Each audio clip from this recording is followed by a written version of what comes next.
Radical Islamic terrorism. Let's talk about it. Radical Islamic terrorism. Refusal to say the words radical Islam. Radical jihadism, radical Islamism, I think they mean the same thing. I'm happy to say either. Criticize this administration and me for not using the phrase radical Islam. Radical Islam and President Obama. Let me invite you to think and reflect on some common sense about this phrase, radical Islam. President Obama is absolutely right, 100% right in choosing not to use this stupid, dumb phrase. Sean Hannity of Fox News had agreed not to use this phrase, but somehow he yielded to the pressures. I'm sad about that. Let me make this crystal clear.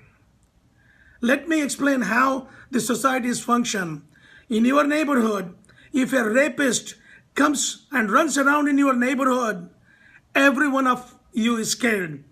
Especially if you got your wife, sister, mother, daughter, you are scared. You make sure the doors are locked, the windows are closed, and you are very apprehensive about it for weeks, sometimes for a few days. How do you stop that?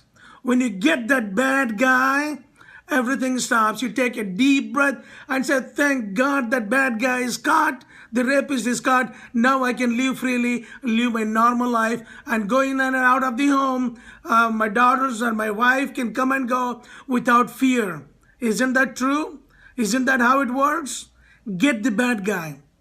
Now, on the other hand, if a terrorist is around and you start stupidly blaming religion, radical Islam, or whatever you have got on your mind, what happens? Zero. Nothing happens. You can't, there's nothing you can do. You can keep barking it blindly, but the terrorist at large is still there. The goal should be catch the bad guy, punish him to restore trust and faith in the society. Religion, my friend, is an intangible like the air you breathe. You cannot slaughter the religion. You cannot hang the religion. You cannot shoot the religion. You cannot kick. You cannot bury the religion. Then why bark at it? Don't waste your time on barking at the religion. Those who bark are barking to take advantage of the situation. They want to gain something there. There is business for them. It's money for them at the cost of you and me and our peace of mind.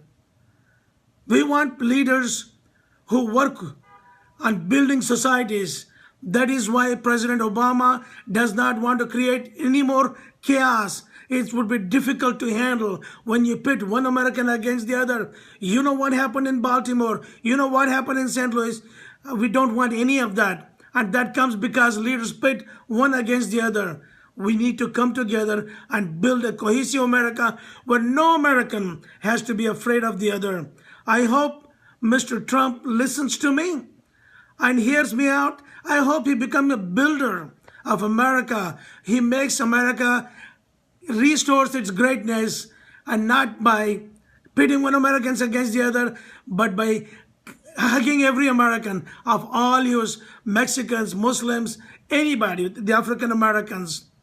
And he wants to communicate the message, I am sorry, folks, I made a blunder, I made a mistake. I had the bad-ass advisors to me, but I'm going to take control.